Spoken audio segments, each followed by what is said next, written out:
Here we go. 1, 2, 3, 4, 1.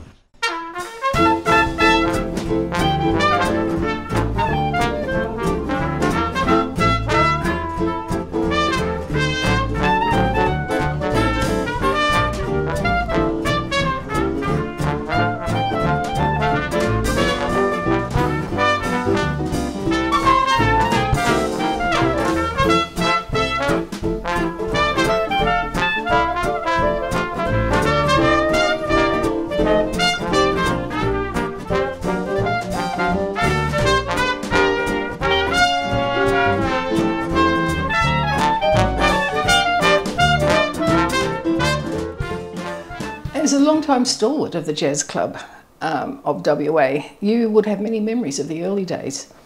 Was there something responsible for starting the club?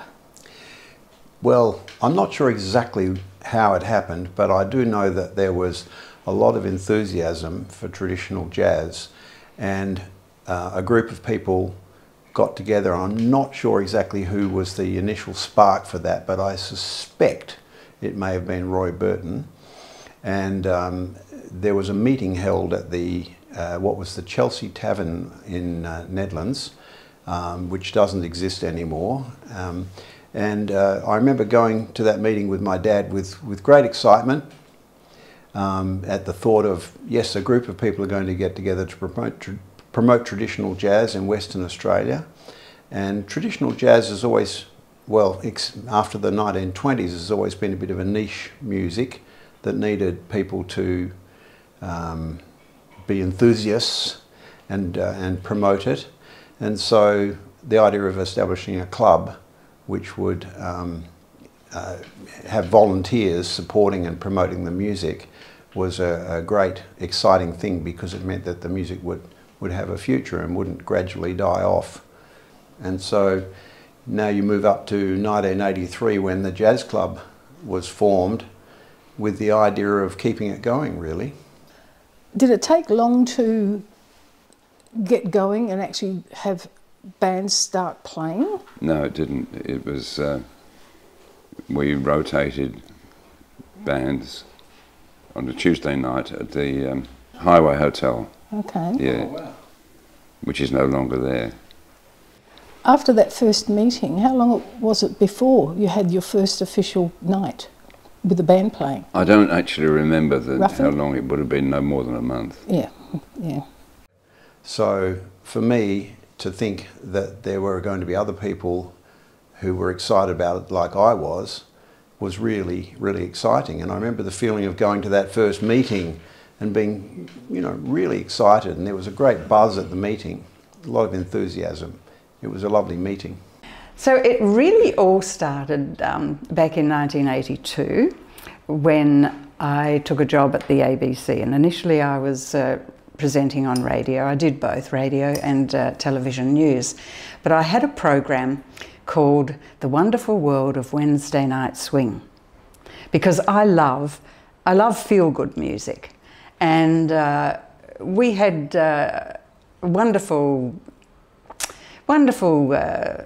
tunes and songs with Benny Goodman and Kenny Ball, and music that I loved, and so that's what I started playing. And I would get people that would ring in to the ABC, and then that would be put through to the studio, and I'd be taking these phone calls and working out what am I playing next, and, you know, having to say a little bit about something about it, and put the music on. Anyway, I would tell them, you know, if you can't, you've got to dance to this. You've just got to dance to this. You know, roll up the rug and here we go.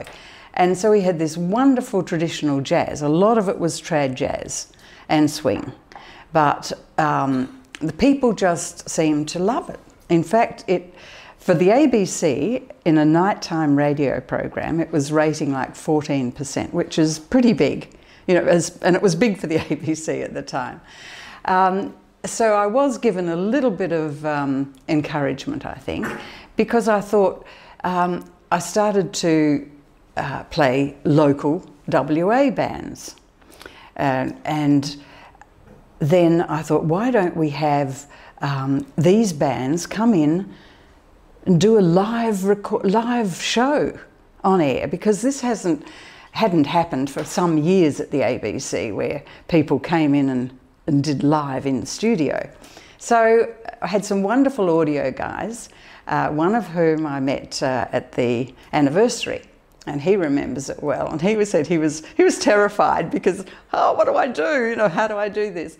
But they were great young audio guys, and we rigged up one of the big studios with mics and everything, and we had the local bands come in, and some of the members of the jazz club, which I'll get round to telling you about how that came about, but some of them would come into the studio and I'd just get some pizzas and things, and we'd just let it rip. And the result of that was a little tape that we did, and it was called Jazz in the Raw, because it was raw sound, no mastering or no, just warts and all. And out of all these calls that were coming into the studio, we ended up in '83 forming the Jazz Club of WA, because people wanted more. Let's have more. Let's have more of this. So we met. I met with some of the people who were calling in. So we held our first meeting and night, jazz club night as it would have been, at the Chelsea Tavern in Nedlands. And that went on for quite a while. They had pizzas and things like that. And one of the local bands, or two of them, would come and do a session. And so we formed the committee, and I was appointed the president, and it really just grew from there. And it became very big. We moved then to the Hyde Park Hotel in North Perth, and now of course it's come to Inglewood, to great at the Civic, at the Milk Bar. A little bit hard to find the Milk Bar, but worth finding. and it was just so wonderful, the vitality. And of course the jazz club then moved into the jazz festival. Let's have a jazz festival, a WA jazz festival. So we started that in '84, and that was an amazing event as well. That went for several years. And it was wonderful because it showcased so many of the local bands. You had an amazing rapport between the bands and the members of the club. And I think that just has endured. I'm amazed that it's endured for so long, and that the club is still going 40 years later. And it's a pleasure to see, and I think the current president, Katerina, well, thanks to her, thanks to all the past presidents, because you know, it's a great job to have, but it's a busy one, and well done to you all. Now, can I say here, first thing is the committee. The committee is what makes this club feel good, because without good people behind the scene, the club doesn't really prosper. What I'm hearing is that having a really good committee and really good bands playing really good music, that it's equal. You must have a really good committee. This is what I'm trying to get at. You must. And without that, of course, things might just fall apart. Well, that's it. And the people who go on the committee actually want to be there. They want to help. This club today wouldn't be where it is again without backing of the committee. They are very, very important. They are the backbone to the club.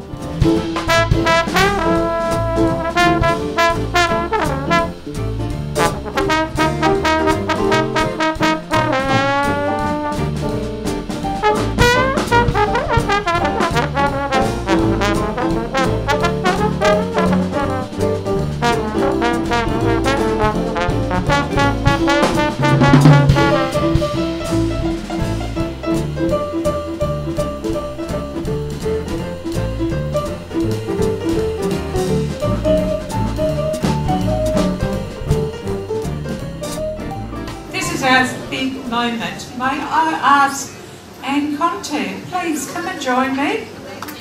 Let's give her a big applause. Yes, now we're going to do this cutting of the cake. Okay, we just hold on.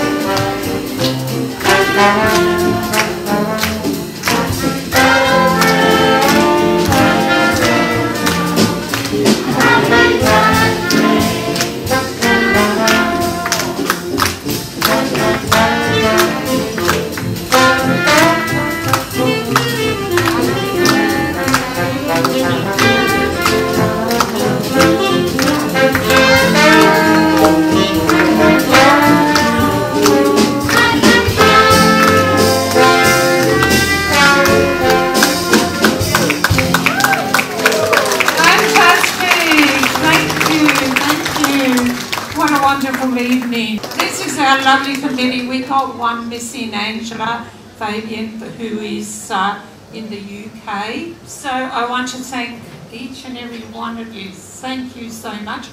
You know, this is the backbone to the club, of the club. Margaret has spent weeks and weeks doing these decorations. You see them all on the table. So, Margaret, I'd like you just a token to thank you for doing what you do. Thank you so much.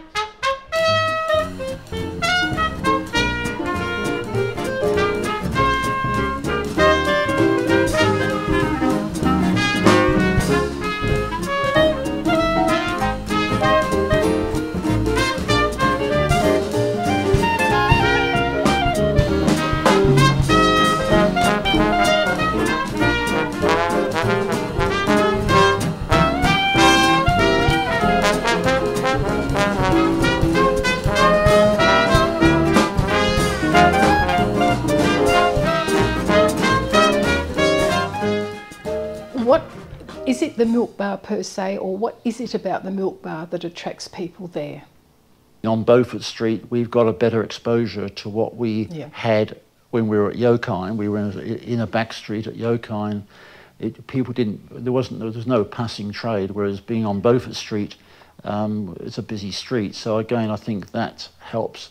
There are many apartments around that area, and so we've got younger people. I think that's what's attracting younger people. We're in this beautiful venue, the Milk Bar. We are very, very fortunate that the management of the Civic itself was built in 1940, so it's an icon itself. We are on Beaufort Street, which is an iconic street. All food, restaurants, entertainment is on this street. We're on the end of it. But nevertheless, we are on this beautiful, iconic street. Public transport, and we got sign right below the Civic. We were very fortunate. Management said, we want the jazz club to have its home here. The club has a great feel. We've been a couple of times, we've felt that, but you've mentioned it a number of times, and this is important to you. Yeah. What do you think creates the feel? What do you mean by a good feel? Okay. First of all I believe when you go to a club, you've got to feel like you belong, you want to belong. And so the good feel is when we get people here, especially new faces, we make sure that these people are met and welcomed and are made to feel like, hey, you came to an awesome place. The club members the girls especially, on the committee, go out of their way to welcome people. The members themselves are welcoming to other people. You've got mature age people there and who are friendly. A lot of the attraction, I think, is people feel comfortable coming because they are welcomed. It's a nice venue, and they like the music. What do you think makes this club different from other clubs? The music. The music is happy music. It is dancing music. An outlet for musicians. It's a wonderful atmosphere that pulls people in. The jazz is only part of the equation. I think you've got to have an atmosphere, and so when people come into the place they go, wow, and don't feel that everybody's looking at them. The Milk Bar has got that, or the Jazz Club of WA has got that Yeah, feel when you walk into it. Yes, when there's a good crowd of people there, it has that feel. We have recently had a new web page developed and designed, and that has seems to be working well. It's we also advertise on social media. The next thing was website. When I looked at their website, I don't know exactly what year it was created, but it was great. It just made the point, jazz club and whatever, but it had no further information apart from the bare minimum. We were very lucky that we got a Lottery West grant, and with lots of work, lots of people, the committee and musician putting in, that we've got the most fabulous, I think, website today that people can find us. When I'm at the Milk Bar, listening to a lovely jazz evening, I feel a real vibrancy in that club. How does it compare to other venues? Well, one of the best. It's a natural, great jazz venue. You know, the first time I saw it, I was blown away. But I think it's fantastic for jazz. It's got just the right atmosphere, and it's a good size. It's you know, not too big, not too small. The stage is very visible to everybody. It's just got a great atmosphere. I think it's an excellent venue. Around Perth, well, it's as good as any. You know, there are a couple of other really nice ones. The Milk Bar is pretty good. It's got a nice little side area as a green room for the musicians to relax in when they're not playing. What is it that brings you and other bands back to the club on a regular basis? No, that's. I think it's just the club provides the opportunity to play the music we love, which we don't get much opportunity to play these days elsewhere.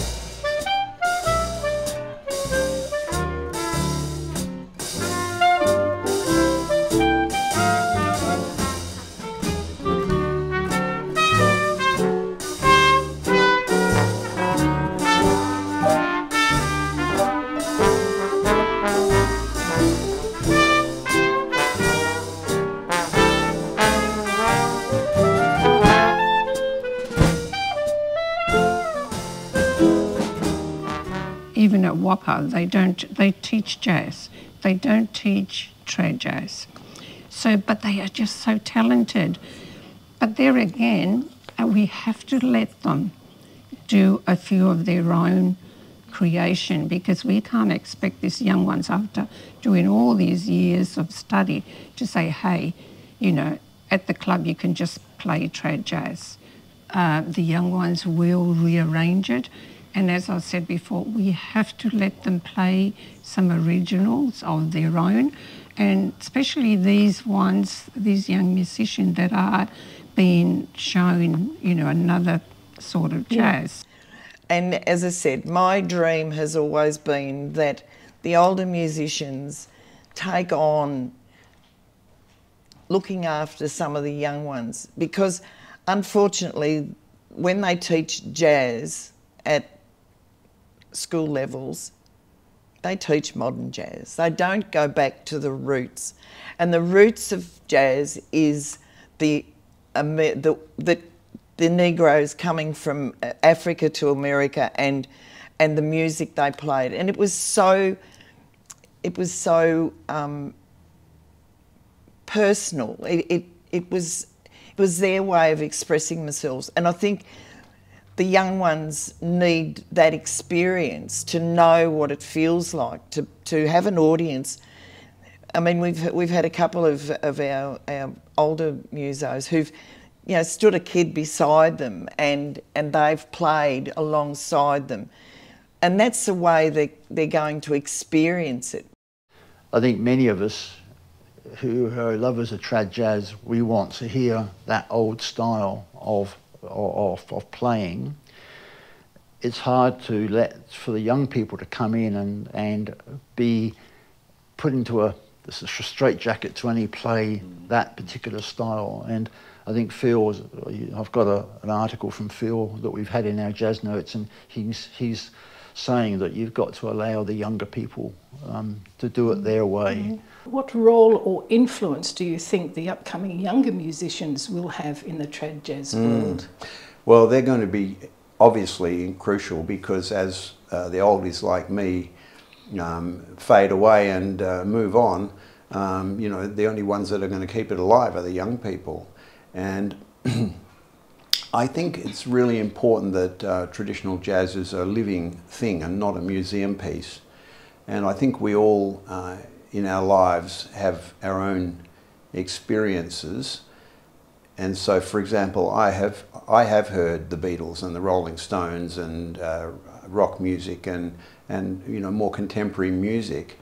So I can't ignore that in my own playing.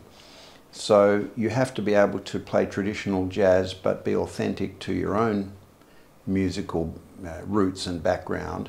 So I think young people will bring their own roots and background to traditional jazz, and they'll still retain hopefully the essence of traditional jazz, but will bring something of their own experience to it as well. And so traditional jazz will evolve with the young people, and it'll be maybe a little bit different in a way that I can't even predict, but it'll still have the elements that make it traditional jazz. That's what I would hope.